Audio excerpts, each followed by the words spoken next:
Good morning, all respected dignitaries present at this auspicious program on Assam State PSU's Journey to Scale New Heights. As Secretary to members in Industry Committee of the Institute, I take this privilege and I am honored to introduce our respected guests of this occasion. Sir, we know the economy of Assam is largely agriculture based with about 69% of the population engaged in it. But we cannot deny the fact that Assam's contribution in the economic growth of India is immense. It also has a good rank in terms of GDP contribution to the country. It is the world's largest tea producing region, and Assam is a major producer of crude oil and natural gas as well.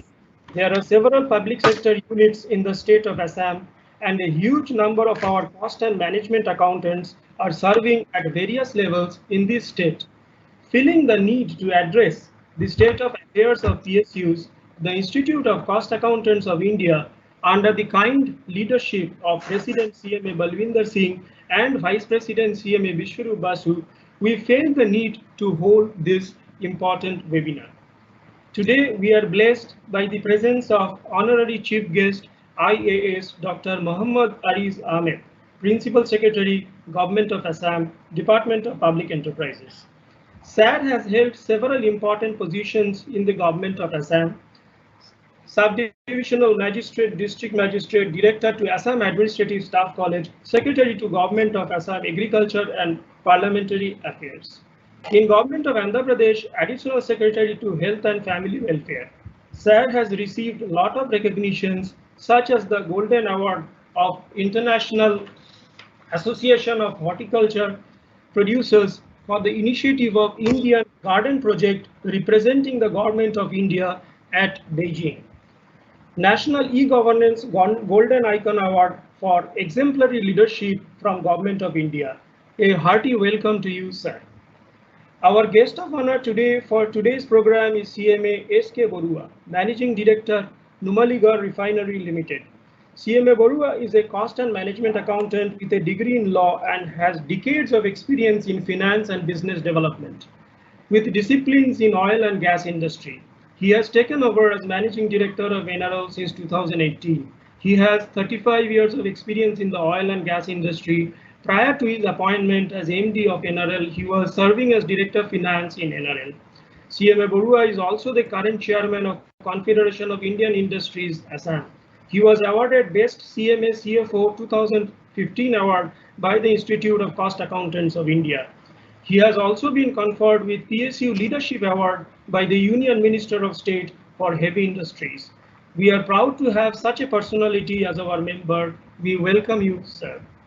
I now take the privilege to introduce our panelists.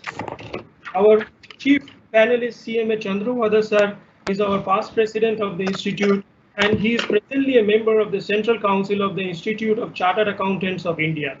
Sir has been associated with several developmental activities of the Institute and the profession at large. We are very glad to have you at this webinar, sir. Our another panelist, CMA Sanjeev Soni, who is the Director of Finance of Coal India, is supposed to come. He will join us after some time. Presently, he is at the meeting of Parliamentary Committee meeting, and he has informed us he will shortly join us. We welcome CMA BB Goyal sir, former Additional Chief Advisor Cost, Ministry of Finance, and Head of Indian Cost Accountant Service. He served the Department of Public Enterprises for nearly 10 years. He is presently serving as advisor MARF of the Institute, and he is also the professor of the Institute of Corporate Affairs. He also served as independent director on the board of Central Coalfields Limited. He worked with two very senior Assam cadre IAS officers, Shri Vinay Kohli and Shri S. Kabilan.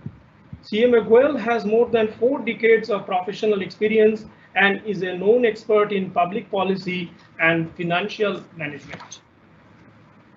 He is the moderator and would steer the panel discussion in this program. I also take the privilege to welcome our Honorable President CMA Balwinder Singh sir, our Honorable Vice President, and also the Chairman of the Members in Industry Committee, under whose guidance we are holding this program, that is CMA Vishwarup Basu sir. We also have with us today CMA Rana Bose, who is the Chairman of our Guwahati chapter in Assam. He is not only a fellow member of the Institute of Cost Accountants, but he is a certified associate of Indian Institute of Bankers. He has also wide experience in the field of finance and accounts. He is presently the general manager, Northeastern Electric Power Corporation Limited. We welcome you, sir. I now welcome and request CMA Chittaranjan Chattopadhyay, sir, an ex-banker, a member of Members in Industry Committee of this institute, and the chairman of Banking and Financial Services and Insurance Committee, to kindly present the welcome address for this program.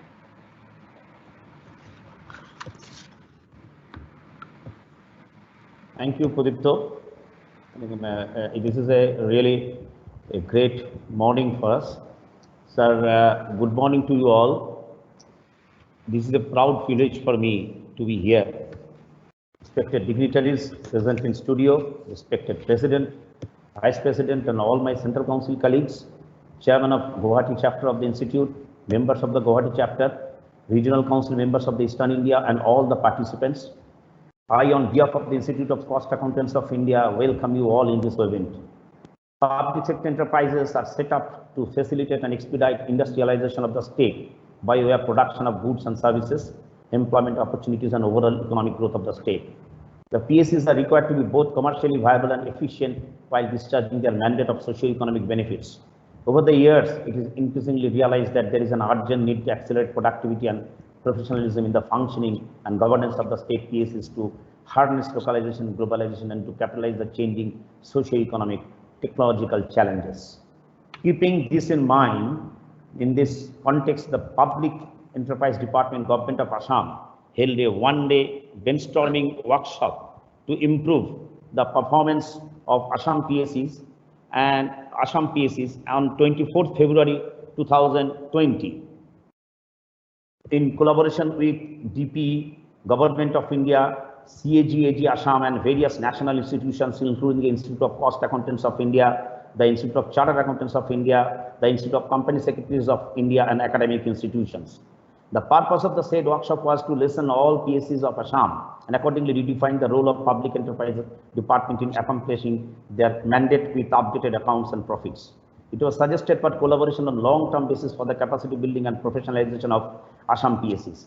Sri Rihan Daimari, Honorable Minister, Public Enterprises and Chief Secretary Assam, had graced the workshop. Our institute, represented by the Vice President CMA Vishwarup Basu and myself, presented views on improving performance management of state PSEs and assured to the Honorable Minister and the Principal Secretary, sir, to extend our wholehearted cooperation for the endeavor taken by Public Enterprise Department, Government of Assam. Since that day, we are participating in the meetings of the task force formed by the government and disseminating our views for rejuvenation and improvement of PSEs whenever we have been invited. We have also advised our Guwahati chapter to keep close liaison with the department to extend all support whenever required by the PSEs. During this COVID-19 pandemic days, the Public Enterprise Department of Government of Assam is working untiringly for improvement of Assam PSEs. For furtherance of the objective of the Government of Assam Public Enterprise Department, we, the Institute of Cost Accountants of India, as a responsible wing of Ministry of Corporate Affairs, have felt need to host a webinar for deliberations and brainstorming on various issues of high importance for Assam PSEs, namely structure of Assam PSEs, performance monitoring and evaluation, steps to improve production, productivity and capacity utilization, steps to improve cost management and profitability, strengthening corporate governance, CSR, revival strategies, post-COVID-19 schemes, and role of CMAs and induction of board members, CFOs, and internal auditors, etc. We feel honored and privileged to have with us Dr. M. Arij Ahmed, IAS Principal Secretary, Sir, Government of Assam, Department of Public Enterprise, as chief guest of this webinar, who is the architect of this collaborative effort for capacity building and professionalization of Assam PSEs. Sir, we heartily welcome you in this webinar on behalf of entire family of CMAs to grace the occasion. We have also with us CMA S.K. Barua, Managing Director of Numaligarh Refinery Limited, as guest of honor in this webinar, who is a very successful CEO in public sector enterprise and a member of our institute. We welcome you, sir, in this webinar. I also welcome the panelist of webinar, CMA Chandravada, our illustrious former president of our institute, CMA Sanjeev Soni, Director, Coal India Limited, a doyen of our profession and great financial strategist for a Maharatna company, CMA B.V. Goel, former Chief Advisor Cost, Minister of Finance, Government of India, our mentor and moderator of today's webinar. We welcome all the participants from PSEs of Assam, including professionals catering to the need of the PSEs and other attendees in this webinar. Wish you a very happy takeaway from the webinar. I pray to Almighty to keep you safe in these very trying times. Thank you. Over to you, Pudipto. Thank you so much, sir. I now request CMA Rana Bose, sir, who is our chairman, Guwahati chapter, to say a few words. Over. He has to unmute. Please unmute. Thank you. Thank you. Respected Dr. M. Aziz Ahmed, IAS Principal Secretary, Government of Assam, Department of Public Enterprise, CMA Balvinder Singh, President, Institute of Cost Accountants of India, CMA S.K. Borua, Managing Director, Numaligarh Refinery, CMA Biswarup Basu, Vice President, Institute of Cost Accountants of India, CMA B.B. Goel, former Additional Chief Advisor Cost, Government of India, CMA Chittaranjan Chatterjee, Central Council Member, Institute of Cost Accountants of India, the members, students, and all participants. A very good morning to all of you. On behalf of Institute of Cost Accountants of India, Guwahati chapter, myself, CMA Rana Bose, welcome you all again for participating in today's program, Assam State PSU, Journey to Scale New Heights. As we know, PSU were formed to meet nation industrialization policy, and the PSUs plays a vital role in all-round growth of the country's economy, with the aim of generating financial resources for development of economy and creating employment opportunities. The public sector undertakings continues to promote regional growth and developing small scale and ancillary industries. All of such activity plays a definite positive role in generating income in the economy of the country, increase share in country's net domestic product. In Assam, there are many state-level public sector enterprises from time to time to cater needs of the state. However, in spite of best efforts by the government, many of such state public sector enterprises are lagging behind their desired goals due to various reasons, various constraints, and thus fail to contribute to the state economy up to their desired target, which is definitely against the purpose for which the state PSUs are established. The concerned area need immediate attention, include compliances to meet requirements under various acts and rules, updation of books and accounts till the current date, cost control, cost analysis, budgetary control, etc. It is really encouraging to notice that Government of Assam, through its Department of Public Enterprise, headed by Dr. Aziz Ahmed sir, has taken a series of action for revival, updation of the state PSUs through various defined measures. The Institute of Cost Accountants of India and the Guwahati chapter is committed to support the Government of Assam during the said processes, so that these PSUs which are laggings we can bring it at par with the other PSUs who are doing good, and as a result, these PSUs also can continue contributing their share to the state's economy.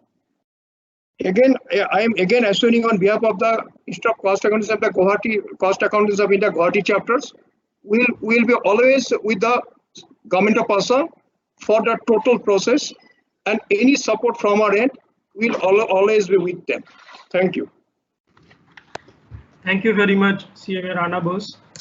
Just received a message from Vice President sir that he's having some network. We now request our President, Honorable President sir, CMA Balvinder Singh sir, to kindly bless us with a few words, please sir. President Balvinder Singh sir. Good morning to all of you. Chief Guest Dr. M. Muriz Mohammed IAS, Principal Secretary, Government of Assam, Department of Public Enterprises. The guest of honor, Managing Director, Numaligarh Refinery Limited, CMA S.K. Borua, and Vice President of the Institute of Cost Accountants of India, CMA Biswarup Basu in absentia, CMA Sanjeev Soni, Director of Finance from Coal India, who will be joining shortly, CMA B.B. Goel, former Additional Chief Advisor Cost, CMA Chandravadwaji, former President of the Institute of Cost Accountants of India, CMA Chittaranjan Chattopadhyay, Chairman, Banking and Insurance Committee of the Institute, C.M. Barua, Chairman of the Guwahati chapter, and dear colleagues. It's a privilege to address here today at this event to see the performance mechanism of the public sector enterprises of Government of Assam.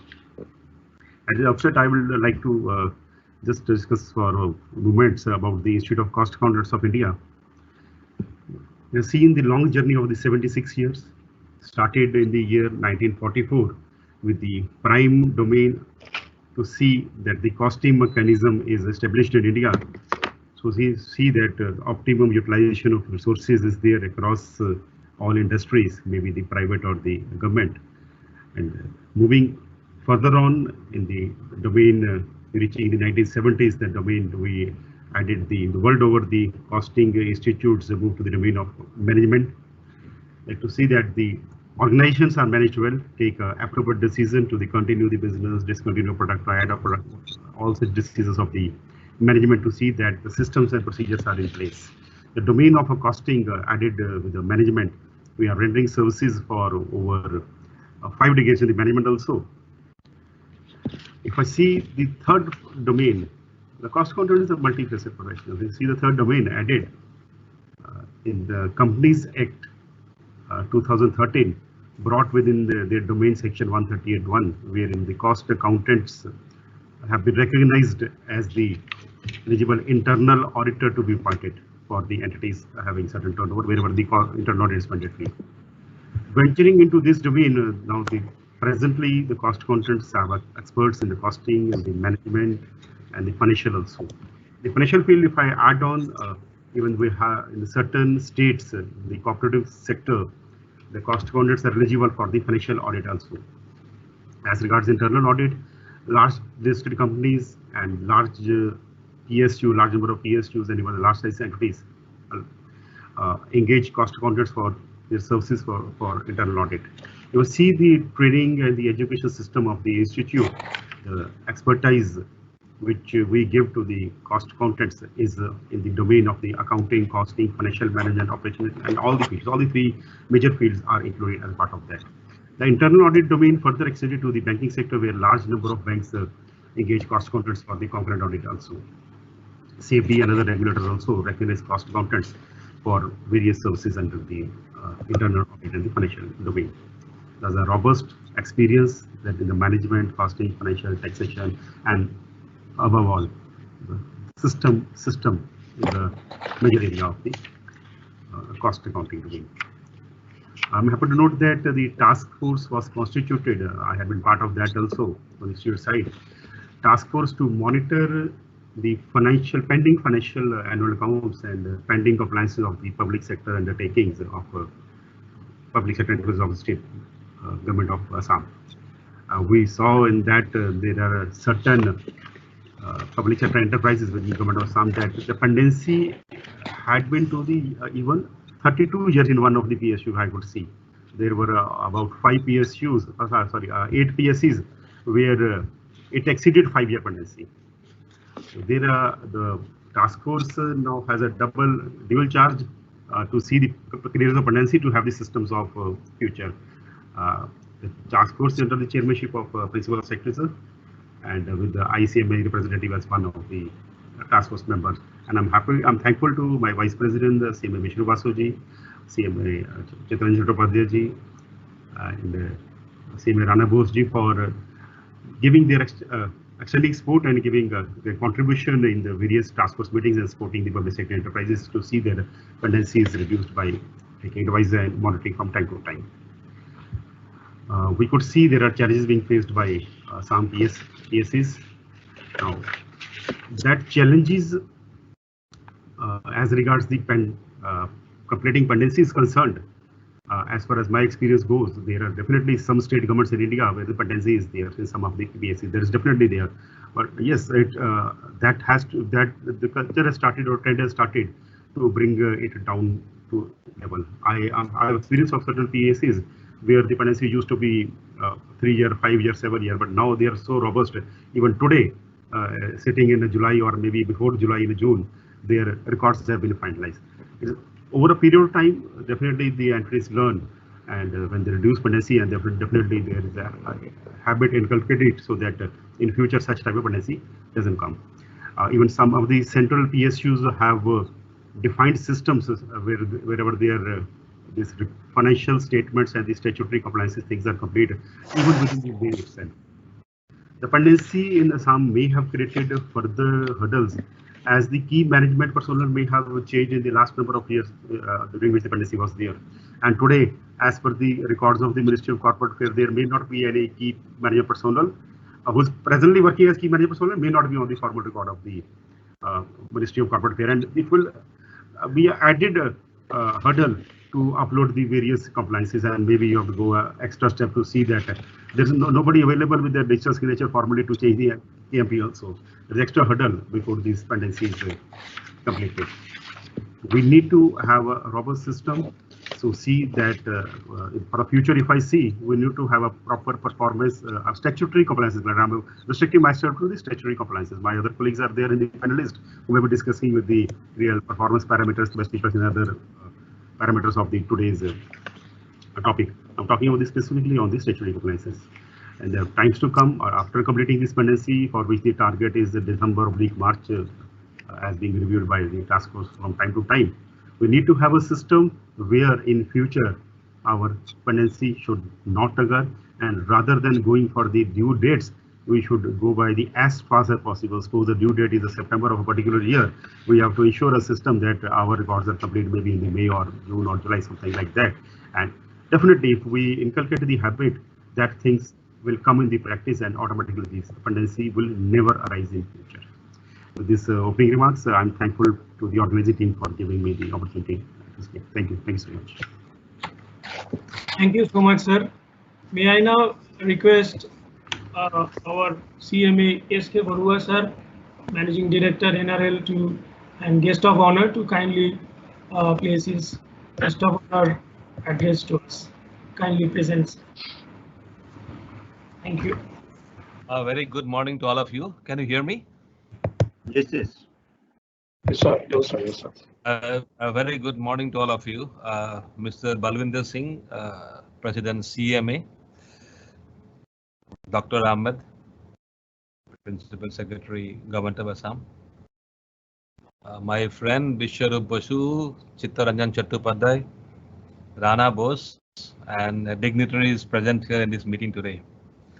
First of all, a very big thank you to all of you and to the Institute particularly for holding this event and inviting me to be to address and to be a part of this webinar. Let me congratulate all of you, and particularly Mr. Balwinder Singh and his team for doing this wonderful exercise of having in regular webinars. Things have become much easier nowadays with after the COVID coming in. So maybe we may get more time to talk and share our experiences through this screen. Now, since I have been told to speak about the Assam State PSU and its how we can increase productivity, I just thought I will share some of my thoughts. I am a Managing Director of Numaligarh Refinery Limited. We are based headquarters in Guwahati. It's a central PSU under the Ministry of Petroleum and Natural Gas. We are a subsidiary of Bharat Petroleum, and it's one of the mega oil companies in the country. Now, coming to, before we start this discussion, I was thinking that, let me share about what is public sector and how it is. Primarily, as we all know, after independence in 1947, India was primarily dominated an agriculture economy. And that time, the need of the hour was to go in for industrialization. That is what, the forces then, that is what the national consciousness was. So that's where it has grown. When we had independence, we had only around 18 Indian ordnance factories. So that is where the push was given, and the focus was given primarily on basic and heavy industries. And that's where the PSU started coming in. Now, coming back to state-specific, Government of Assam has also started the state PSUs. Assam PSUs was mostly driven towards the welfare of the people and offer quality services. This was the prime focus for the Assam State PSUs. And of course, being PSUs, PSUs can bring in a balanced development, balanced regional development within the state, so that they can plan their factories, they can plan their offices accordingly. So PSUs was building up the state's economy in a major way in the state of Assam. So with that as a background, today I will not go in for numbers. I have respected Dr. Amber, who is their principal secretary. He will be knowing the numbers, but still sharing a couple of my experiences with the state PSUs and where we are also handling, and then maybe one or 2 points that I would like to share, how the state PSUs can increase productivity, can play a major role in the state's economy. Today we have around 33 working PSUs in the state of Assam, and around 16 of them are 16, and an additional 16 non-working. These 33 are primarily, most of them are focused in the power sectors. This Assam Power Development Corporation, Assam Electricity Generation Corporation, and things like that. So the investment in the power sector is major, followed by gas. There is a PSU called Assam Gas Company, which is one of the most profitable state PSUs in the state of Assam. Then we have a couple of PSUs in the finance sectors.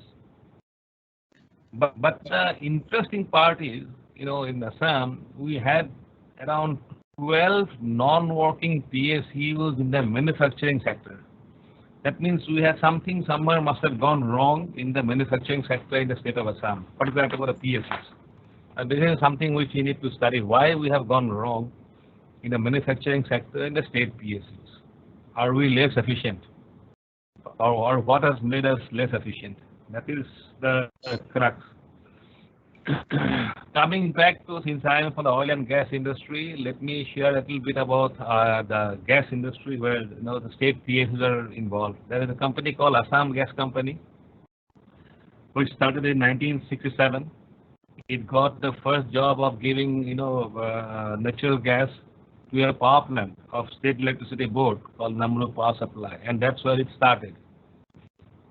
Then this company literally monopolized on gas distribution.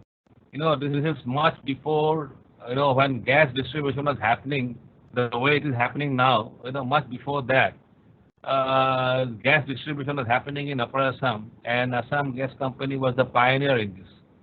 And they converted the tea gardens to natural gas. They gave the first city gas way before PNGRB was born, even much before that. We had the city gas in the small towns of Upper Assam given by Assam Gas Company. Now, how it is leveraged? Let me say it has still a long way to go. See, we at Numaligarh, we were offered natural gas by Oil India in the year 2000. I was doing the at that time, and we didn't know how to bring this gas actually. We didn't know how to, we never laid a pipeline in our life in this refinery. And that's how I went and approached actually Assam Gas Company. We said that if we have the gas in the place called Duliajan and we need to transport around 165 kilometers, will you lay the pipeline? Then that company that time itself was very dynamic. They said, yes, we will do it. So after that, we started initially, they had shortage of funds. Then we are from NRL is a state central PSU. A central PSU and a state PSU combined formed a new company called DNP Limited, that is Duliajan Numaligarh Pipeline. DNP Limited, and started this gas transportation business. Now that was how state has leveraged its knowledge base, its experience in pipeline business. And this DNP was created, and of course after that Oil India also took some shares in this company. And today, I'm very happy to see, I was saying these numbers today.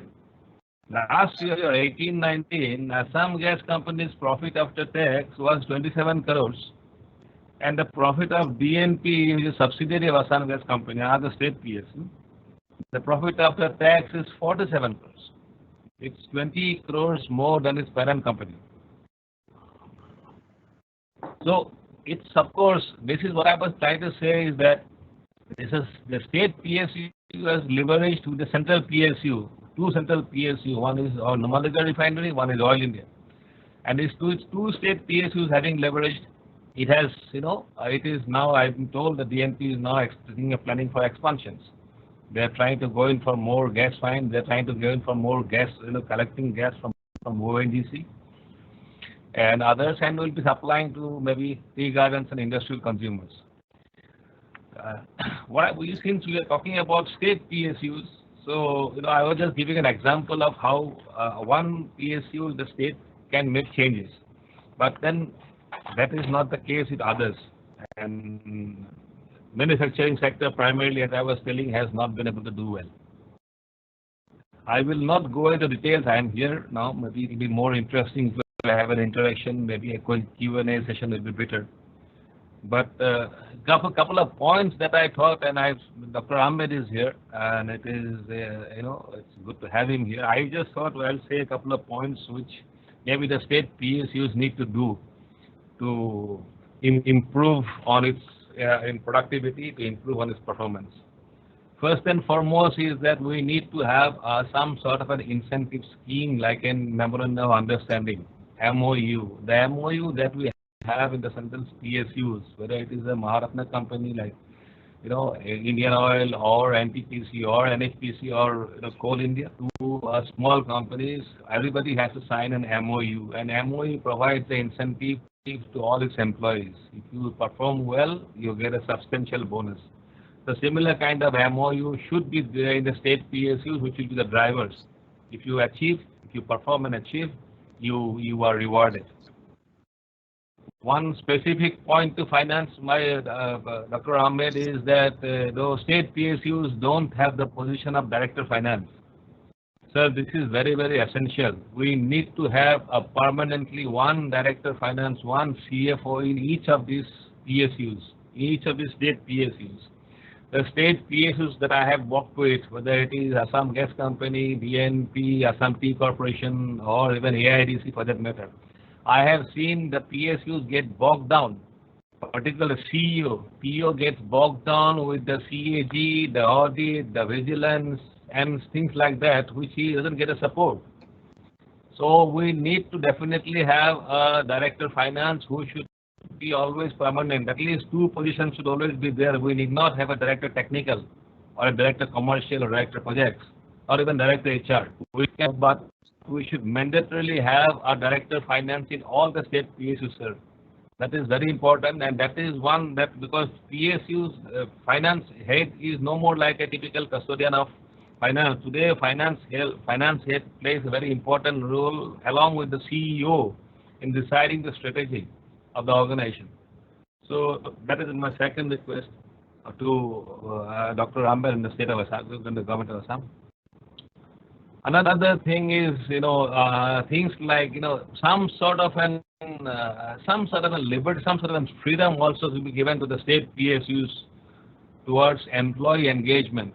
The employee engagements in state PSUs are actually missing. We do not see, sometimes the line of communications are not very clear, and the employees really do not know whether they are part and parcel of their, the targets that are being planned or that are being targeted for it to be achieved. So employee engagement, and maybe the last is, of course, adaptability of, how to increase productivity through opening up public services so that the PSUs can be given more room, more freedom. And today, after COVID, the COVID is the right time, sir. IT sector has done tremendously well. Here we have companies like Amtron and others who have been doing extremely well. This is state PSUs. So we can definitely leverage the IT sector in the state PSUs. And so far as the institute is concerned, sir, yes, I have just heard Balwinder Singh speaking about the support, and the Rana Bose talking about giving support. Cost accountants play a very important role today. Today there is a life of competition now. We need to take a decision of whether we should make or buy. That's a make or buy decision. The biggest driver is the cost accountant today. So the cost accountant, whether they are on permanent role in the organization or whether they are on contractual services, can definitely guide the state PSUs in taking such decisions. And also identifying business risk. Business risk identification is very important. And besides that, of course, the statutory ones are always there, like maintenance of cost records and all those, which all the state PSUs do, and I don't have much to speak about that. But primarily, as I'm saying, that competition is on our head today, and the CMS can definitely play a very important role, sir. This is all I have to say. As we go ahead, we can share our thoughts. Thank you very much and wishing you all the best. Thank you. Thank you so much, sir. May I now request our chief guest, IAS Dr. A. Mariz Ahmed, Principal Secretary, Government of Assam, to please present the chief guest address for us. At the outset, I sincerely thank Sri Balwinder Singh Ji, the President ICMA, and Biswarup Basu Ji, Chittaranjan Ji, and his team who have been working for last 5 months with us, and Sri Goyal Ji, Sri S.K. Barua Ji, Chandra Wadhwa Ji, Sanjeev Soni Ji, and all the participants of this program. And it's a great gesture on the part of Cost Accountants of India for holding this amazing capacity building program for the benefit of Assam public sector enterprises. Just now I heard Sri S.K. Barua, the way he explained the role of Assam PSC, how central PSUs can work together in partnership. It's a very amazing illustration of partnerships, and the way he has offered 3-4 points how there can be transformation in the Assam PSCs. We are grateful to him for his valuable sessions. And coming to Assam PSCs, I will be happy to share the journey since February, as Sri Balwinder Singh Ji has been rightly said, and Mr. Biswarup Basu Ji and Chittaranjan Ji are kind to join our first workshop. That is a learning session for me also, to start a journey, how best we can make a difference together. So if the moderator Goyal Ji permits, I can go for the presentation. Yes. Is it okay? Yes. Yes, sir. Yes, sir. We will welcome all this.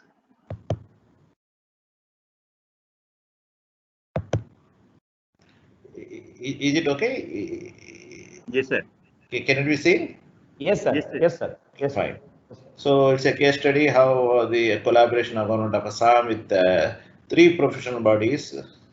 Many a time government servants don't get to interact with these professional bodies. That's it's enlightening for me personally, and also it's for all our participants and the member public sector enterprises.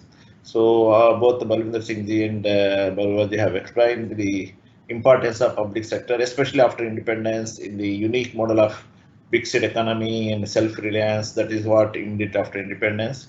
Of course, after post-liberation, so the private sector did play a very great role in the country, and now public sector enterprises are subject to the very high competition. That's worth it because public investments are involved. But overall, over a period, the public sector enterprises I'm speaking about Assam, so there are a good number of PSUs who are doing very well, and there are many which are trying to do well.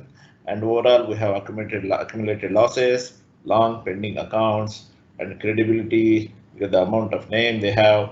There is we need to improve it, and the market share of our goods and services presently it is insignificant. We need to.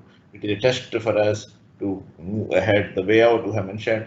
The 4 P's we are saying: professionalism, productivity, profits, and planet sustainability. My slide is shaking. Is it okay with all of you? Yes. Yes, sir. Yes, sir. Yes, sir. Okay. Yeah. See, many a time in the most of the public sector enterprises in Assam are headed by civil servant, except few. So in civil service, we are like a water. We have to take the shape of the jug or container. Okay. So whereas the public sector enterprises, especially under the Companies Act, so they are given a lot of autonomy of operations, which is a little new to the civil servant many a time.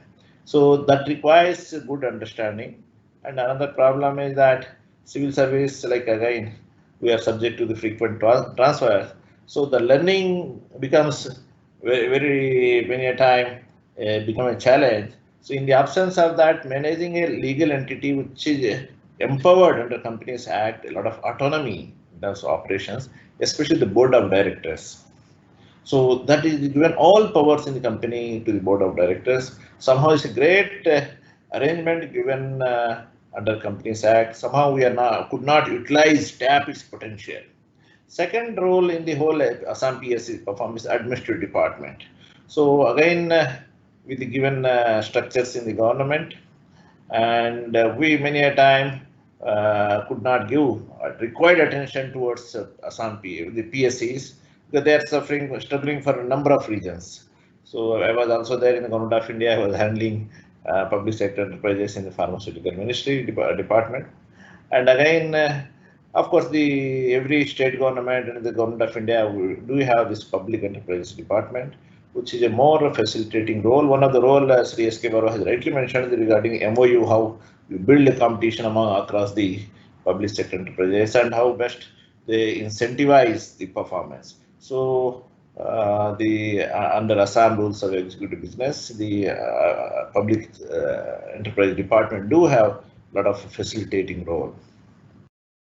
As rightly pointed by my previous speakers, the Assam public sector enterprises have a lot of diverse areas, that is production, services, goods, economy. So for the well-being of the Assam, given its larger agriculture background and the natural resources of petroleum, gas, mines. So to tap all these resources, the Assam PSC, there are 39 PSCs in Assam. So this is one of our task force constituted. So now, what is the journey we have taken?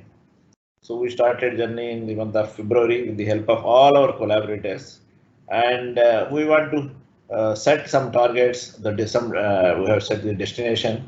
So in the current, by the end of this financial year, we want to make all our accounts to be up to date and comply with the statute. And next 2 years, we want that our public PIB, investment board, and also the enterprise selection board, the employees. So that we need to strengthen it. And within 3 years, we want that there should be total professionalization of the manpower and productivity of the PSCs improved in terms of effectiveness and efficiency, profitability, and also sustainability. This is our journey which we have planned.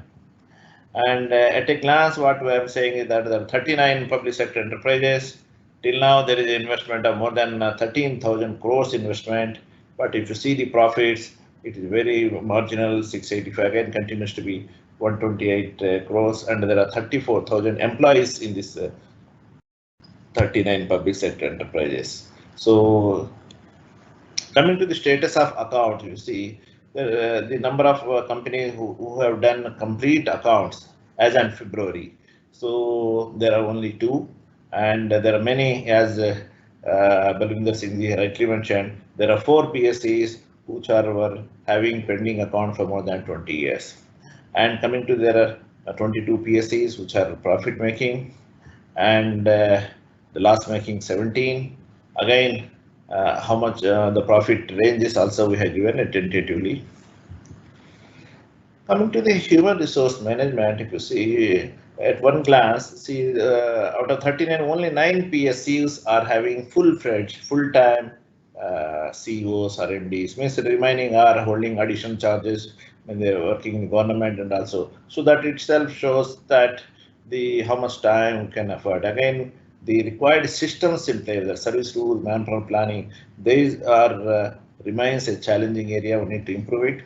Coming to the corporate governance, as you all have seen in the table, there are a number of public sector enterprises which have not held their AGMs, and there are many who are not holding the board meetings 4 times a year. These are the challenges we have. Now things are, I should congratulate my PSCs, some public sector enterprises MDs for their initiative. They're dramatically changing this performance.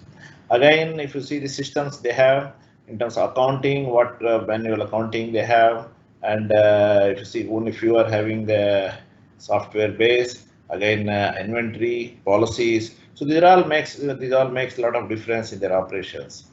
And the government of Assam has come up with a public enterprise policy in 2019 to improve the governance and to improve the monitoring and evaluation performance. And also they did mention about MOU systems and HR. They have played a very important role, and they have introduced the concept of performance-based incentive as well.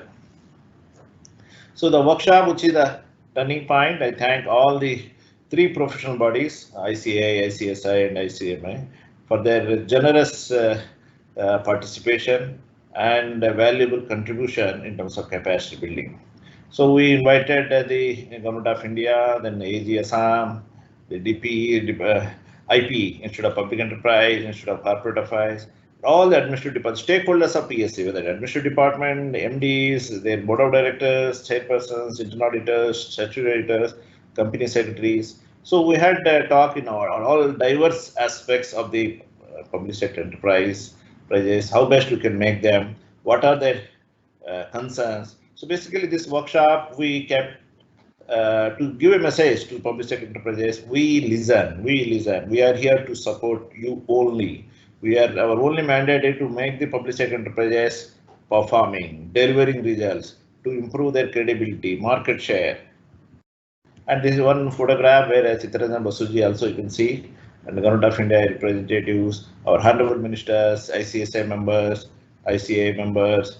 So you can see, and this is the different brainstorming sessions we have organized. We want to listen to them. So outcome of this particular brainstorming workshop was a constitution of task force, wherein the administrative department and myself, principal secretary of the public department, along with all the professional bodies, ICAI, ICSI, and SAMI, and the Auditor General of India and the Registrar of Companies, we all formed a team through official with the approval of the Chief Secretary. We started a meeting with each of the company individually 1 hour.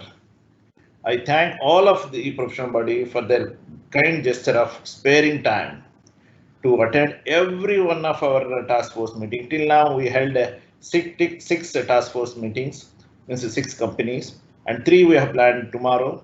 So the response is extremely good, extremely good. So this is one task force meeting where you can see our President, Institute of Cost Accountants of India, Balwinder Singh himself was there. And his talks are always inspiring to and liked by all our public sector enterprise MDs. We are grateful to him to inspire all of us.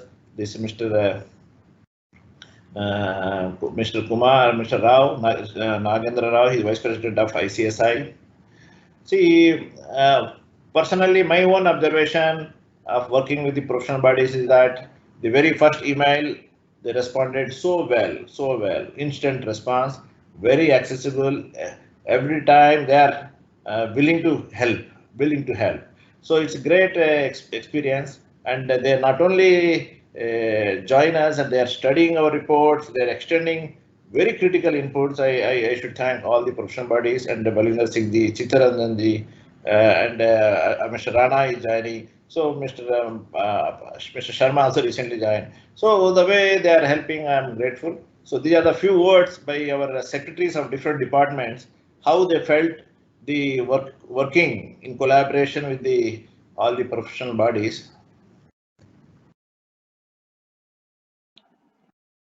And these are the words of our public sector enterprises, the MDs of public sector enterprises. That is their experience. Everybody have accepted overwhelmingly, and they appreciated the way you are all helping. And coming to the second mission, that is we want to strengthen public sector enterprise, the selection boards as well as the PIB, the public investment boards, because many a time the decisions are taken for the investment, but for one or other reason the decisions could not be implemented, can't be fructified. So now we are reviewing the decisions which are long pending for one or other reason, they could not benefit, so we could not do it. So this is we want it to strengthen our all public sector enterprises. The third initiative which we are planning is 4 Ps, whether the people's professionalization, improving the productivity, profits, and the plan, the sustainability. So we want to do through professionalization, capacity building, manpower planning, improved operations using technology, innovation, modernization, the financial engineering, as you all emphasized, the finance plays very, very important role, and the corporate governance, performance management, and ecological sustainability. There are a few glimpses of our task force meeting, how the team member professional bodies, all the three professional bodies and AG and ROC, they all have been contributing. And she's representing ICA, Namrata Khandelwal. And we sincerely thank all our team members, the Auditor General of Assam, Accountant General of Assam, then ROC Guwahati, ICA, ICSI, ICMA, all Assam PSC Managing Director, the team members, statutory auditors, internal auditors, everybody cooperated. So it's a teamwork, and it's amazing chemistry. I sincerely thank the Institute of Cost Accounts of India to be part of our journey, to shared journey, and we are hopeful, and we are definite. We are going to accomplish the first mission, that is updated accounts and statutory compliance by March 2021 positively. I see, and we'll continue your partnership in mission 2, mission 3 as well. I sincerely thank, once again, I thank every one of you. Thank you so much, sir, for your beautiful words, your assuring words, your sharing of appreciation and recognition of the professional bodies. We are really grateful for that. I will now request our CMA BB Goyal sir for the theme introduction and moderation of the panel discussion. Our chief panelist, CMA Chandravada sir, past president and Central Council member of Institute of Chartered Accountants. He is a part of the panel, and our MD CMA SK Baruaji is also there. So over to you, sir, CMA BB Goyal sir, for the moderation of the program. Thank you very much, Pradipto. First of all, welcome to all the honorable members here, Mr. Ariz Ahmed, Principal Secretary, Government of Assam, and in charge of the Department of Public Enterprises of Government of Assam, and Dr. Barua, the MD of Numaligarh Refinery, our Honorable President, Mr. Balwinder Singh, past President, Sri Chandra Badwaji, Vice President, Mr. Basu, and our very Honorable Chairman of the Committee, Banking, Insurance and Finance Committee, Chittaranjan Chattopadhyay. Welcome to all of you for this very lively and very useful discussion on the future course of Assam SMEs. Before we start the discussion, just I think Mr. Ahmed, in my brief, it was mentioned that I had a pleasure of working with the two very senior Assam cadre IAS officers, Mr. Vinay Kohli, and in fact I stayed at Vinay Kohli's house in Brussels when he was posted there as a ambassador. I was there for some time there and all that. And I was also happy to learn that you were in the Department of Pharmaceuticals in the Government of India. I was also in that ministry from 92 to 98. In those days, Department of Pharma was not a separate department. It was part of the same, and I was on the board of all pharma companies. IDPL, HAL, Bengal Chemical, I was on the board of all those companies. I was the Director of Finance. Mr. Kabilan was the financial advisor. He was JSNFA at that time. That's how we worked together. So it was very pleasant to know that you have a very good exposure and understanding and all this of the Government of India. It's very nice. So today's discussion, what we are talking about is how do we. So I am really very much appreciative that the day you have taken over as the head of the Department of Public Enterprises in Government of Assam, a sea change has come in the thinking process. It definitely a kind of professional approach which you have taken with the, of course, the support of the various agencies of different institutions, including the Auditor General, including the auditors, the different professional bodies. It's a magnificent and very marvelous step you have taken. And this kind of dedicated approach would make it definitely sea change in the future of the Assam state cases. I can see the light of the day very fast. The change will come in the next 1 year. You will have a total change by putting the professional MDs and the professional director of finance. Mr. Bazua very strongly recommended that you must have a director of finance or a CFO of that level, so that a large amount of the responsibilities from the MD can be shared by the director of finance. Because today finance is not limited to only finance function. It has a very big panorama to be handled, and he himself, being a finance background person, sitting as head of the very successful company, Aligarh Refinery, so is a very good example. In fact, he did a global study. 70% of the successful companies world over were headed by the finance people. I'm not talking of the qualification wise, but the discipline wise. So that is where it makes a big difference. I'm sure that you will take care of that requirement and definitely put the position of whether at the board level, preferably at the board level, a director of finance, and if not suiting to your structure or the size of the enterprise, then at the below board level as a CFO of the company. So that is going to be a major change and all that. Now today we are going to have I'm going to share, before we start discussion on some of the issues, just some inputs I'm going to share with you, sir. We were talking about the list of the issues which were mentioned, that the performance monitoring and evaluation of the enterprises.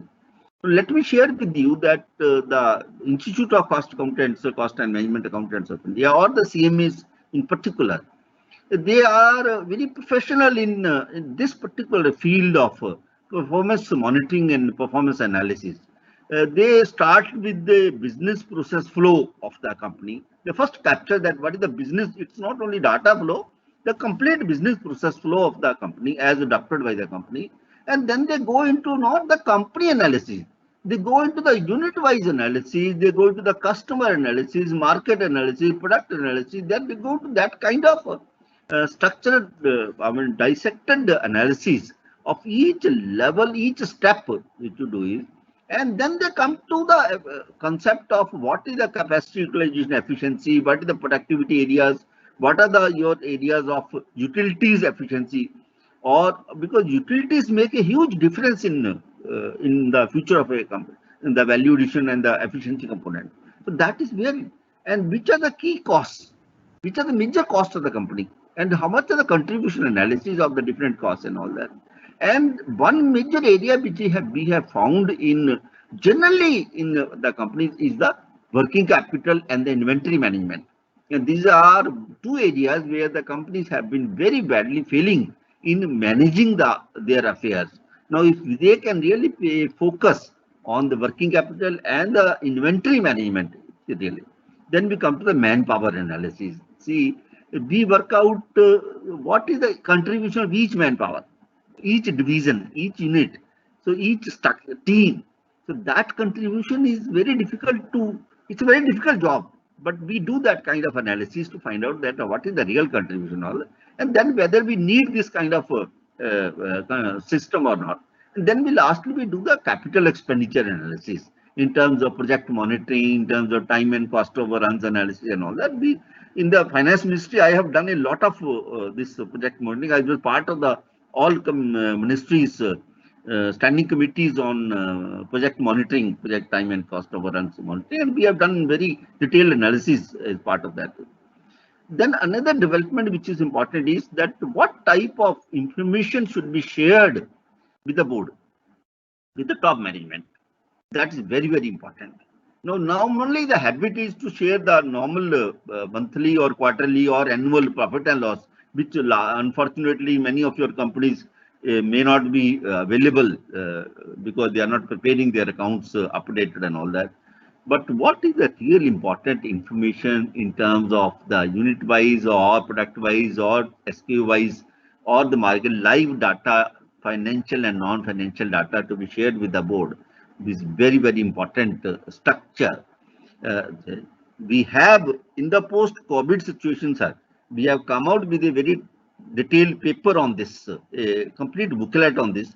It's called conceptual approach to the board reporting framework in a post-COVID situation with a corporate governance perspective.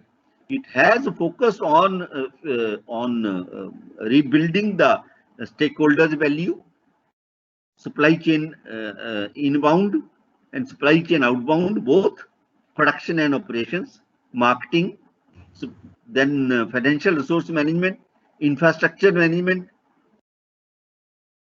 then human resources, information technology, and sustainability. Now, see, these are the important areas where this document is focusing, that what type of information should be shared with the top management.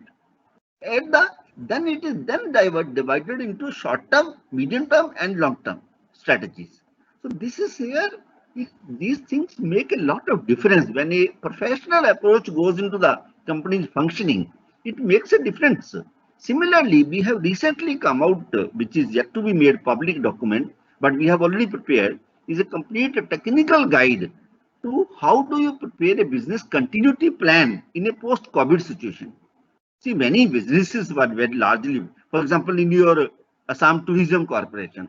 Now, tourism is one sector which is very badly affected because of the COVID and the lockdown situation. Now, how do we prepare a post-COVID business continuity plan for a company like Tourism Corporation? It's very important. So we address all type of risks in that, starting with the infrastructure risk, your business and operational risk, supply chain risk, employee risk, financial risk, accounting and audit risk, compliance risk, communication risk, what are the cyber risk, and even the social and political risk. So this is where, now these are the, I see many of your state PSUs may not have access to these documents. I would now make your companies as a regular part of our framework of communicating from the institute side. I will tell the Rana Ghosh also from our Assam chapter that he should continuously interact with the Assam state PSUs and send all this, share all these important documents and developments from the professional side with those companies, so that they can become aware of this and start implementing this kind of major changes in the. So that would make a real change in the entire approach. The way you have taken this structured and a very professional style of reinvigorating the entire PSU system in the state, it's definitely. The last point which is important before we start discussing is your restructuring or revival of your some of the sick PSUs. Now we have to take a call. We have to either decide that yes, there is a definitely scope for the future of this company. Maybe from the business restructuring point of view, a complete restructuring plan has to be drawn. CMAs are competent. In fact, I have myself prepared a number of restructuring proposals, revival plans for companies. Like today, for example, Bengal Chemical has become a profitable company. We implemented in those days the structuring plan for that company, and today it has given the dividends. So that is there. And the other area is that where you have to take a call whether should I continue with this company or should I sell off the assets. For example, your tea company. Now it has 14 tea estates, so diversified with the large area and with the 16,000, 17,000 workforce, and not having that much of productivity. Now, should you continue with this kind of in the public sector? I'm not saying should you not continue with the tea estates. You must continue with the tea estates. See, for a better management, we have to look into the area that we have to go into the details of it, that what kind of restructurings can be done so that we can have a better future. Some of the other companies, if I mention that even the Assam Gas, our Rosa mentioned, now with it has, I believe, 5.5 MMSCMD distribution capacity. It's a huge capacity, but the profit he mentioned is 27 crore. Is an negligible profit with that level of transportation capacity. So there is something wrong in the company's functioning. We must look into that structure. That it's similarly your company like Assam Hydrocarbons and Energy Company. It has a huge potential and a huge mandate. but it has not been able to really explore and give you the dividends of that level. Say Assam Warehousing Corporation, 2 lakh metric ton storage capacity it has, but still it has been making losses.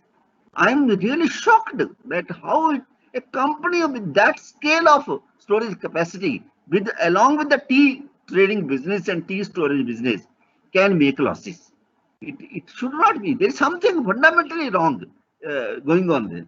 Or these 3 power companies, generation, distribution, and your transmission company, all the 3 companies put together, I could see from their balance sheets, they have more than 5,000 crore cash and bank balance. And as against that, they are making a interest burden. They are paying interest cost of 500 crore per year. So what is this management? On the one hand, you have a 5,000 crore cash and bank balance. On the other hand, you are paying 500 crore as interest cost per year. So there is something we have to strategically look into that what is the, similarly, I mean, if we expect profits from a company like Assam Police Housing, I think that the original mandate of that was not to make profits. It is not, it's a welfare company. Some in the welfare, in the similarly other welfare companies in your backward class or OBC categories, they are not supposed to make profits that type of. They are doing the welfare activities and all that. So we have to really see that whether the Assam State Housing Board can be merged with the Assam Police Housing and all that. Integrated company can be created and all that. So that type of restructuring, I was giving an example of the entire rethought, restructuring strategies that which can really help the Assam government to relook into the entire build of operations and revive the entire structure of the Assam State PSCs. Now, I would like to start with the discussion on some of the key issues which I just feel is that when I looked at the Assam has 3940 PSCs and has a huge mix. You have also shown in your presentation. Half of them are making profits and half of them are making losses. Many are not making that kind of account updation also regularly. Obviously, each company operating in a different economic environment, operating in a different business, operating in a different sector, industry sector, would require a different strategy. Irrespective whether it's making profit today or not making profit, but definitely it would require a different strategy. You cannot have a one single strategy built for all Assam State PSCs. So each sector, each company, even within the financial sector also, you have more than half a dozen companies, infrastructure development, infrastructure finance, SC/ST finance, or OBC finance development and all that. You have different companies. Now, they may not all have a similar type of solutions. So in that backdrop, with that kind of a background, what strategy would you advise, I would request Mr. Chandavadwa to answer this question as a very experienced person having a long exposure in the professional field. What strategy would you advise the state government to follow to improve the productivity or efficiency or resource utilization and profitability of the all enterprises? They have already followed the 4P. They are focused on the 4Ps today: profits, profitability, your productivity, people, and performance. So with that kind of already following approach, so in a diverse situation like this, what canvas in this canvas would you suggest the state government to follow? Thank you, Goelji, and for calling me on this particular webinar. See, basically, you are very right that we cannot have the one jacket for all. We are required to have a different strategy after going through the complete study of each and every company. Then we can get the strategy. This is number one. But see, Otherwise, the question it has been raised, how to improve the productivity, efficiency, resources utilization, and profitability. Very simple if we consider the very small issues, that even given the whatever the existing ecosystem is there for the Assam, total Assam, because we understand what are the limitations the PS public sector enterprises are having. It's not a private, but there are advantages also. If the first advantage is that if we the Assam government takes as a complete bucket that these are the 39 PS public sector enterprises are there, and can they restructure the activity? Can they restructure the manpower?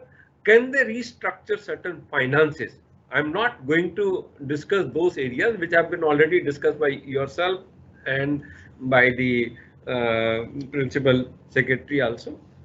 See, basically, if I take another example, go step by step what Mr. Barua has said very rightly, the make or buy.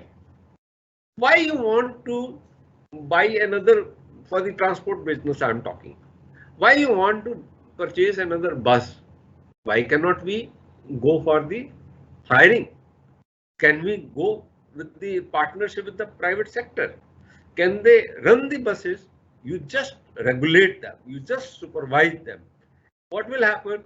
With the existing resources, the people you are having, just you have to regulate them, your profitability will start coming.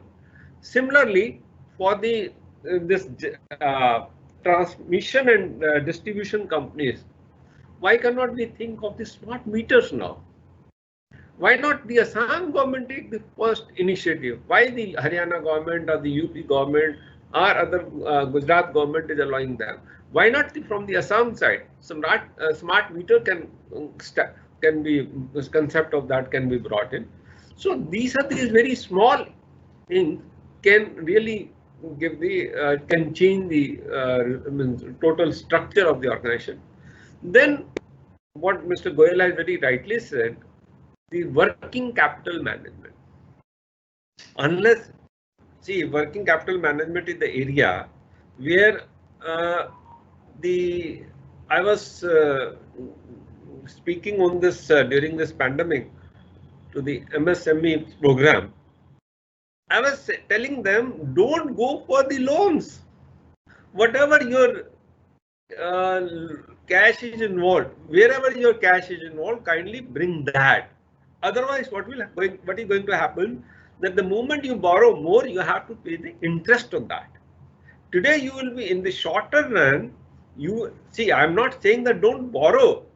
If you are having the order, if you are having the more profits, then your interest cost, if you are going to recover your variable cost and then the fixed cost, then you must go for the loan also. But the government had also said in that 20 lakh crore package has asked that within 90 days, within 45 days, sorry, within 45 days, all the creditors will get their money back. Now that money is also, you follow that, the money will come. So what is my point is that working capital management is very, very useful. So try to recover your debtors. What is happening? 99%, I'm quite sure that a lot of debtors will be there in the case of generation and distribution as well as in the transmission. So this is another area. Then inventory management. This is a very, see, we never believe in inventory. I mean, we never believe in disposing of. It is considered that it will be used some other day. What is happening is technology is changing. Technology is changing very fast, and the material you are keeping, maybe that entire plant itself is not required. Maybe that this spare part, this particular item may not be able to even use it because it has been scrapped so much that it is not usable. So the point is that whatever the time is required for keeping those stores and spares. Thereafter, there should not be any there should not be any chance of any love and affection for that particular item, and that's be disposed of. Because these are the certain areas where a lot of time is taken. I mean, no decision is taken. Not like a lot of time, even no decision is taken. You will find spares are lying. A lot of stores which is not used for the years together is lying there, and that is not only causing you in the terms of money, that is the resources are also required in the form of space, in the form of manpower, because ultimately someone had to keep the record. And then is the capacity utilization. See, in the if it is required, you must, whatever the strategy is required, either you go for the increase your market share, you go for the diversification, you go for the job work, you go for any kind of acquisition. So unless you utilize your capacity, because that is given to you, whatever the capital cost has been incurred, that is, see, day by day cost is coming to you in the form of your own resources. So your manpower is also was catered to you according to that resource. So it must be utilized fully. The efforts must be made that unless that capacity is utilized, you cannot turn around. So if that is the area, I can give you the one example. We were given one study. We conducted one consultancy. Under that consultancy, we did what study was there. In that, they were manufacturing the fans. Now these fans they were exporting those fans to the Middle East. Now in this Middle East, the Chinese also started exporting to the Middle East. They captured the market. Now when they studied the Chinese fan, it was found that instead of using the copper, they are using the aluminium. Now they were retaining those steel items, steel raw material of steel item, and the entire inventory was lying of the of steel, considering that it will be used in future. And they were not able to utilize, they wanted to replace this technology with the aluminium, copper, aluminium wire. Then we suggested them, first of all, you dispose this. Whatever the money you are going to have, that you go for fresh purchase of copper, then it will be viable. Otherwise, the moment you go to the bank, what will happen? You will have the money, but as a result, your cost of the product will increase. And once the cost of the product will increase, you will not be able to compete with China. So we must have that strategy. I believe Mr. Wadhwa has another meeting, so he's likely to leave very shortly. I would like to have one or two very, very important issues and valuable inputs from him before he leaves. Wadhwaji, I mean, you have been sitting on the board of PSUs. The right composition of the board with professionals and regular MDs and CEOs is very, very important for the success of any company. So the board clearly defines the policies, plans, targets, and then monitors the performance on a periodic intervals.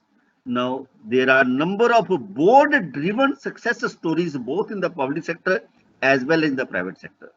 So, in this backdrop, how would you support the Assam, our Principal Secretary DP's initiative of appointing a non-executive chairman and professional MDs, and also I believe the CEO, CFOs and all the Director of Finance for a period of 3 years or 5 years? How would you advise them to go ahead in managing the board structure there in the Assam PSUs? See, today the final.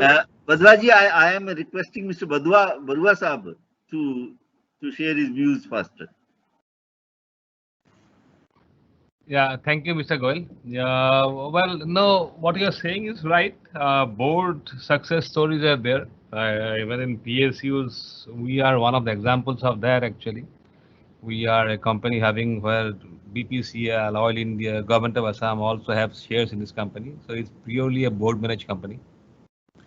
State government's position now is have not reached that stage, but let the state governments like, the state PSUs that we have, chairmen are normally a political person.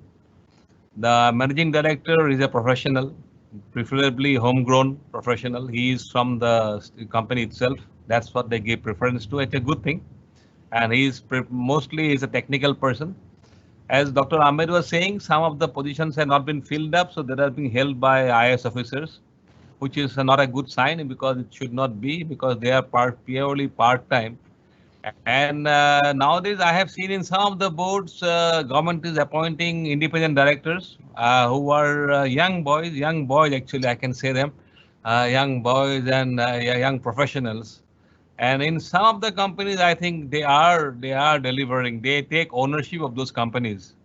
Even these two companies that I was talking to, three companies I'm seeing, I have seen those independent directors, those gentlemen, they really take pain in trying to do something positive for this company. They go all the way out, and since they have connections at the headquarters and the capital, they try to get things done for them. So these are good, and some of them are also experts in the field of finance, experts in the field of marketing. Sir, my point, my take on this state government is primarily that, sir, that this remedies issue you are talking about, this the what to be done. This is known based by its own employees.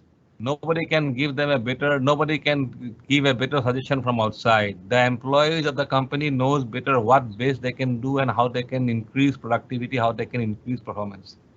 My request would be only to give them a managerial autonomy, give some more autonomy to them. The companies where the government of Assam is not funding should be given some more free hand.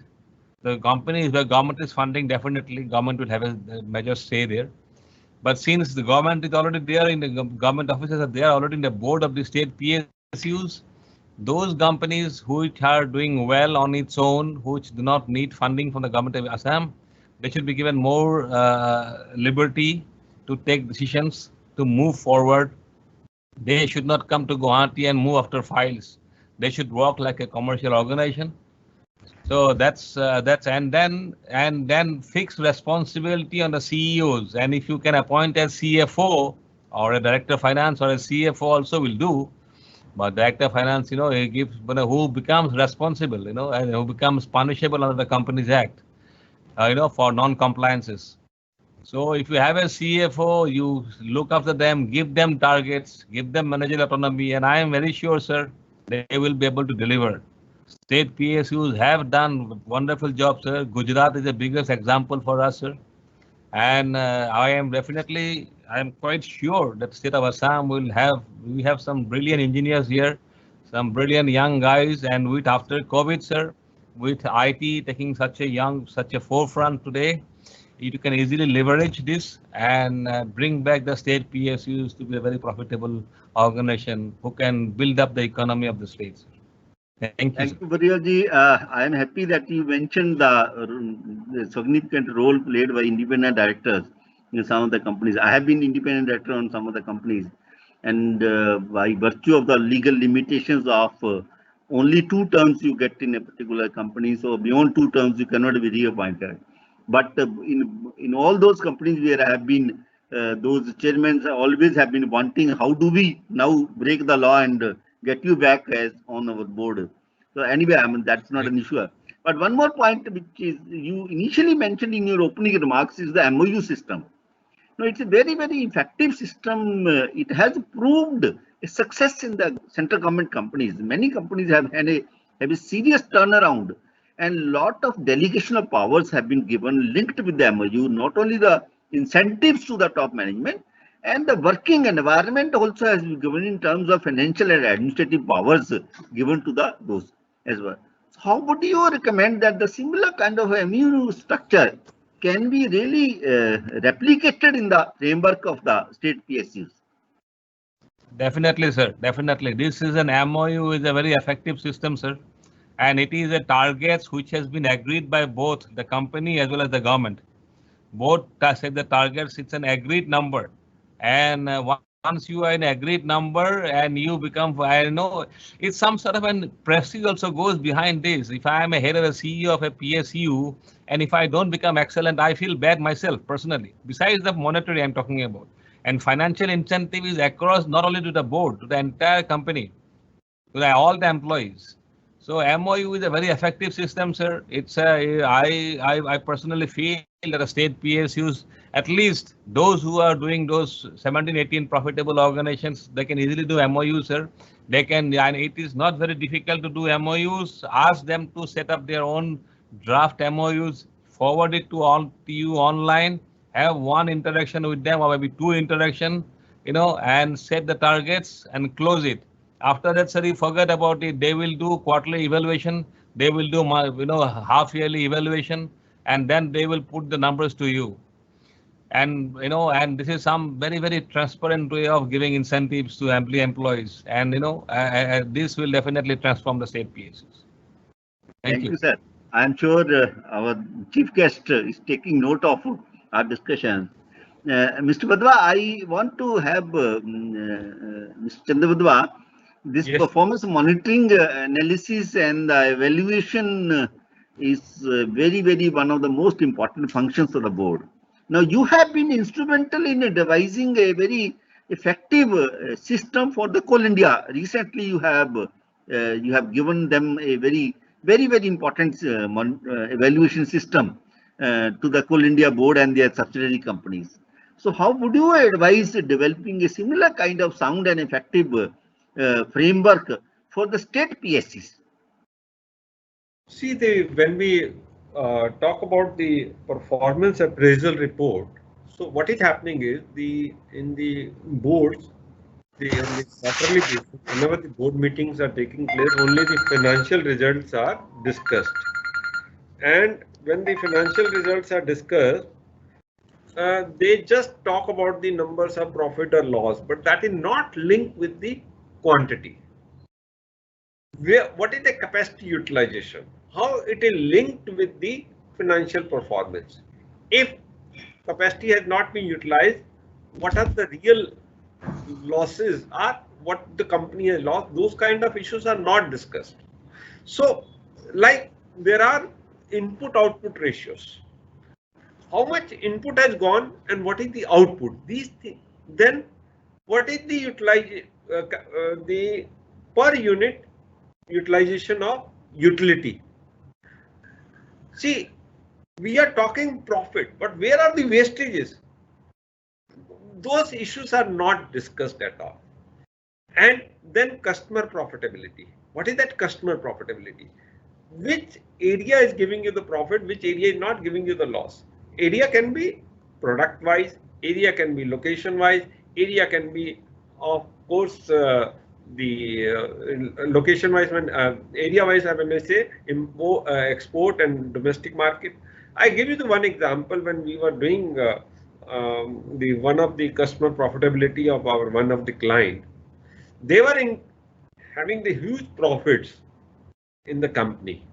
When we did this study, we found that the maximum sale was happening in the Rajasthan, and the company had deployed a lot of their human resources also in that state. In the name of Rajasthan, they were deploying any number of persons because the maximum sale was happening there.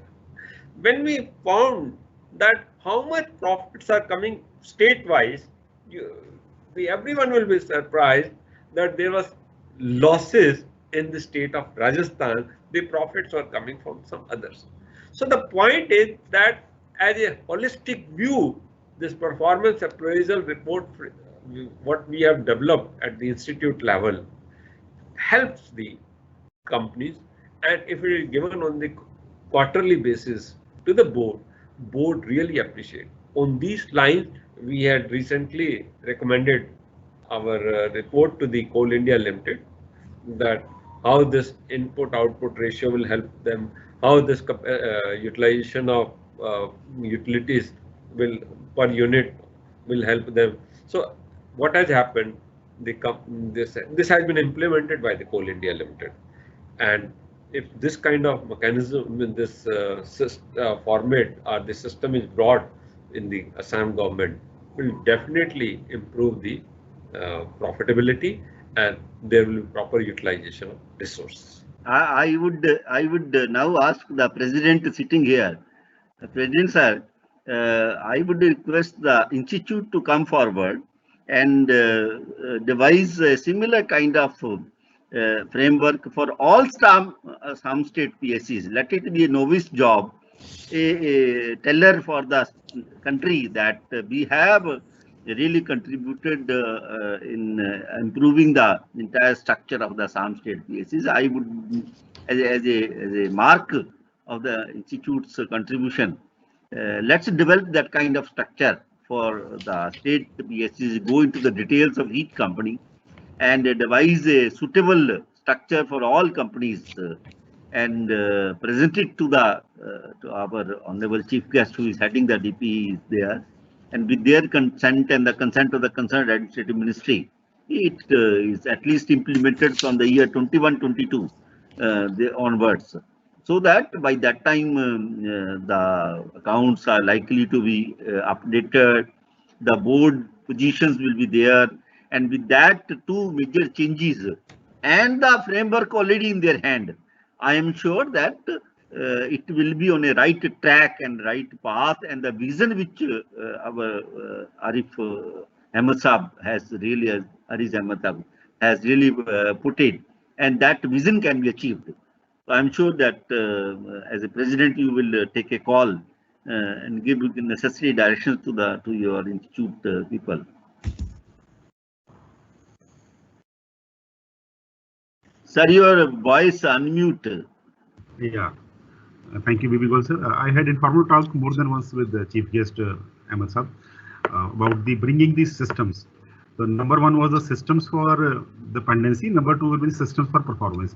Definitely, I offer the chief guest that we should start working parallelly to the statutory compliance is one part. Let us start the parallel task force for bringing the performance appraisal reports. Like we have started working for the other PSU, but we offer our services to the government of Assam to see that all these state PSCs we bring such performance appraisal reports. As suggested by also that can be for the 21-22 also. By the time March 21, we will be free from our statutory pendencies also. I'll definitely talk to you in detail on that, and we'll see that we can work on a parallel task force to see that things happen. Thank you very much, sir. I was sure that I will get that support from you. See, to identify the drivers of cost and drivers of performance and drivers of profitability is very important, and that only professionals can do that type of job. To really find out that where which direction which driver is directing the cost, which driver is driving the profit. So with this kind of plan in place, I'm sure that it would definitely give a major boost to the entire framework and the initiatives taken by this day. So with this discussion, we have, of course, still large number of issues, and our chief guest has already addressing a number of issues as part of their steering. And I'm also very happy that in the task force meetings, specific directions are being given to each constituent, each team member. Specific responsibilities are being given. That's very important. That's really what is the hard taskmaster approach that is being adopted. So that would definitely make a big contribution. And in the post-COVID situation, if you think that there is a crisis for a particular type of enterprises to be looked immediately, as I gave the example of a tourism corporation for the Assam state tourism, where immediate need for a restructuring the revival strategy, a continuity plan to be put in place. I'm sure the colleagues sitting in the council, our Vice President Chittaranjan Chattopadhyay ji and all that, will look into all that. Similarly, any other company where you feel that as a fallback of the COVID and the lockdown situation, there is an immediate need to look into the continuity business of the company, that in any case they will do. So with this few words, I convey my sincere thanks to the Honorable Chief Guest and also the thanks to our Honorable President and special thanks to our Chandravadwaji, who has given enough time and spared and shared his valuable views with us. And over to now our Ganguly Sahab. Just Thank 1 minute. Mr. KK Mittal is my class fellow, first class fellow. Oh, great, great. And Yeah. Mr. Jitesh Khosla was Joint Secretary in Ministry of Corporate Affairs. Then I became the President of the Institute. Oh, And today also he discusses about the management accounting only, cost accounting only, whenever we telephone. they're all my gurus. They're very generous, senior. Yeah. And I was part of the Oil India Limited. I Oh. joined Oil India Limited long back, 82. Oh, that's great. So you have deep connection with Assam. Great. Yes, yes, have connection. So we all have very good connection with the Assam. There's so many officers we have worked in the Assam cadre. That's good. That's Yes, good. Anyway, Mr. Ganguly.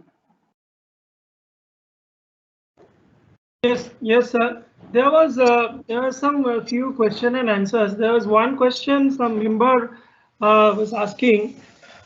He has framed that. Can you throw some light about Assam Petrochemicals Limited and its joint venture by APL and oil? If Goel sir, I don't know whether Which company you mentioned?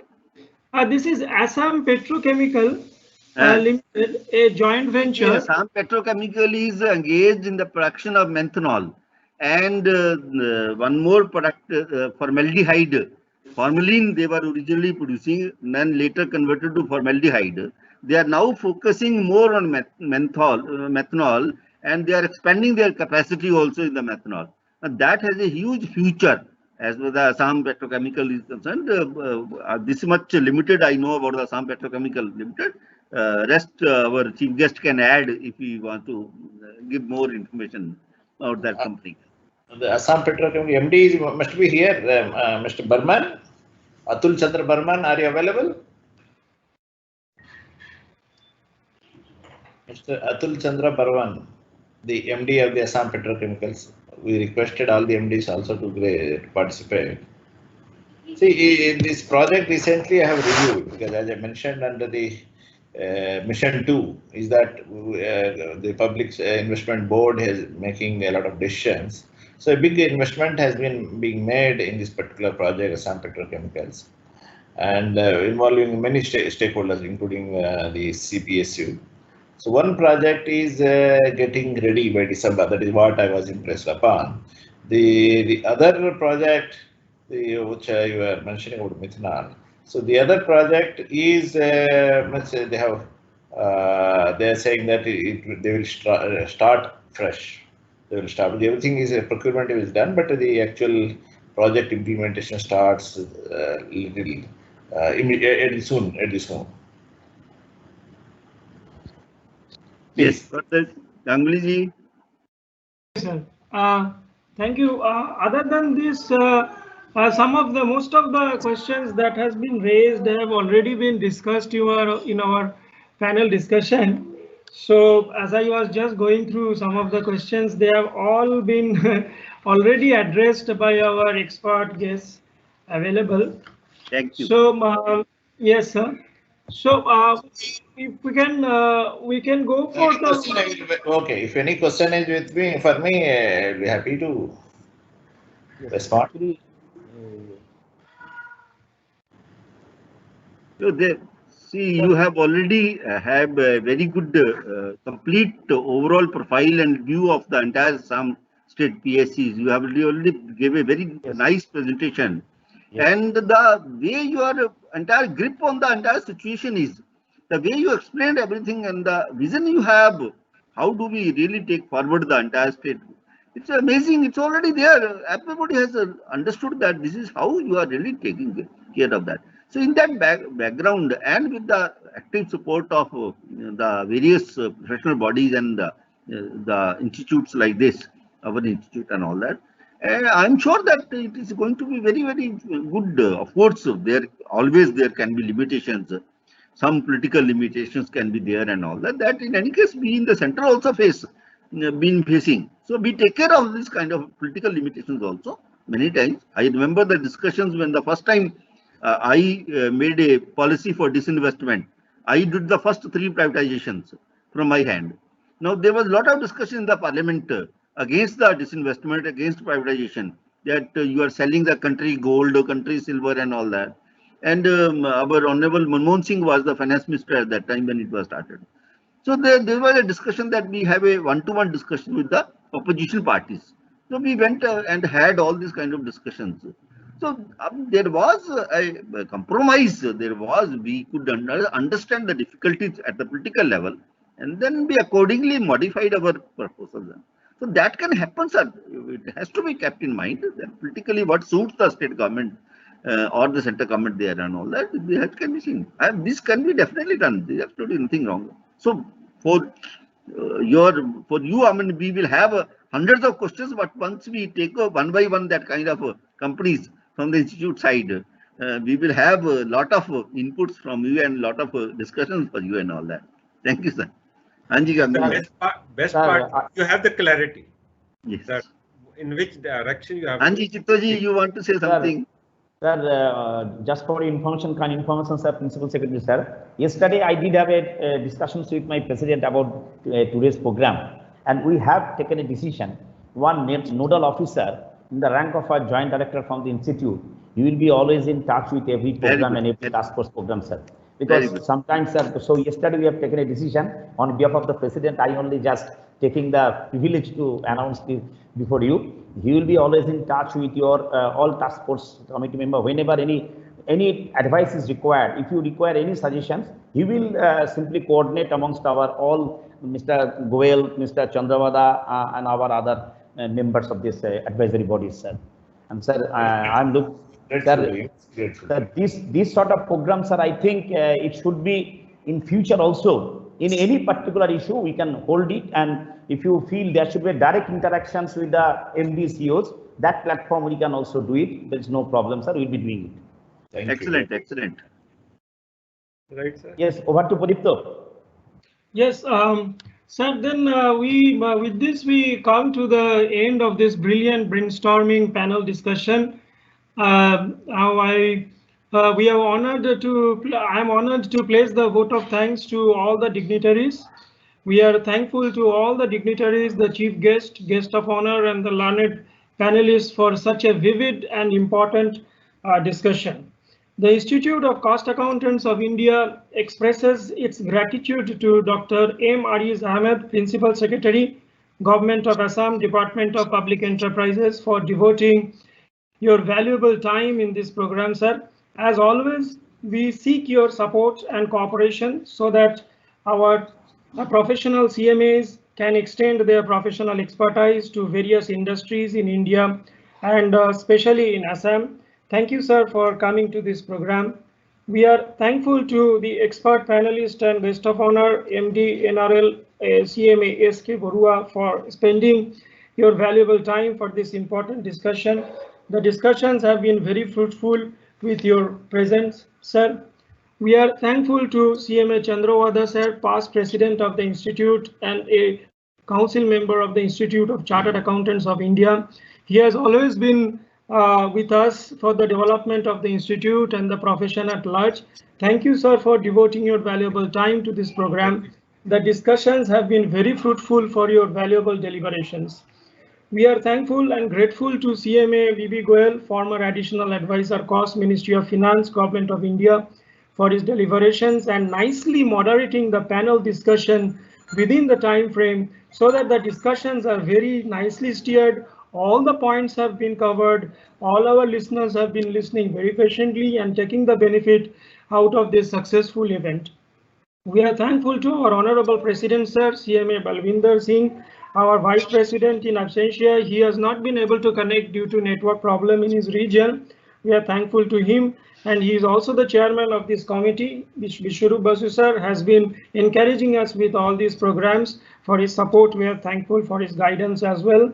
We are thankful to the chairman of BFSI committee, Banking and Financial Services Insurance of the Institute, CMA Chittaranjan sir, Guwahati chapter chairman and CMA Rana Bose, Mr. Anuj Goswami ji, official of Assam government, who has been very instrumental in making this event a success. Thank you so much, sir, and namaskar, sir. Thank you.